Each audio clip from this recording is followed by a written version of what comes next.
Good morning friends. અત્યારે બપોરના 11 વાગી ગયા છે, છતાં હું હજુ ઘરે છું.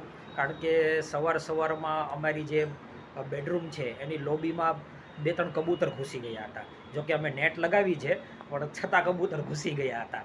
પછી એને કાઢ્યા અને થોડી ઘણી નેટ પણ તૂટી અને હજુ પાછી સાંજે વ્યવસ્થિત કરવાની છે. તો આ બધું કામ પતાવીને હવે હું મારી ઓફિસે નીકળું છું. જો આ કબૂતર કઈ રીતે ઘૂસી ગયા હતા.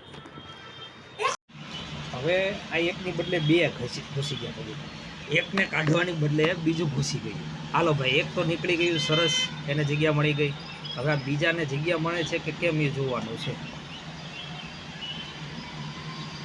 એ જોકે જગ્યા તો ગોતે જ છે, એને અહીંથી જ કાઢવું છે ધક્કા મારીને, અને એ નીકળી બી જશે. જો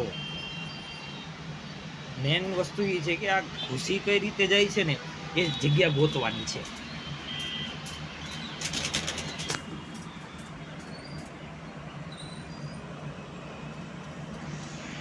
જોયું, ફડફડિયા મારે છે.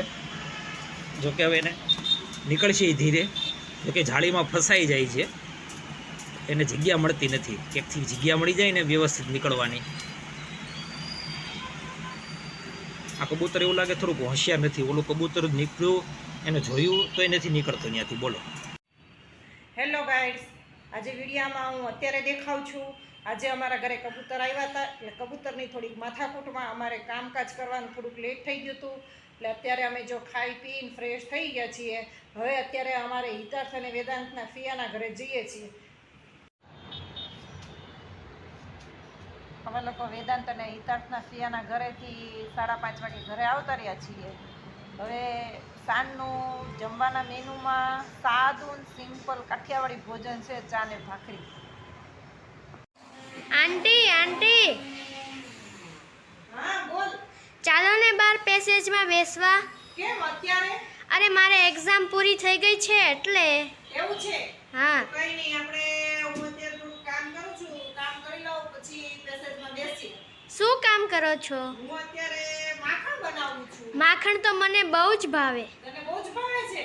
મારા વેદાંત તરફને માખણ બહુ ભાવે છે. ચલો આપણે આપણા સબસ્ક્રાઇબરને પૂછીએ કે કોને કોને માખણ બહુ જ ભાવે છે, તે અમને કમેન્ટમાં લખીને કહેજો. મારી ચેનલને લાઈક કરજો અને શેર કરજો અને સબસ્ક્રાઇબ કરજો. બાય. જય શ્રી કૃષ્ણ. પાછો બીજી વાર મળશું. ગુડ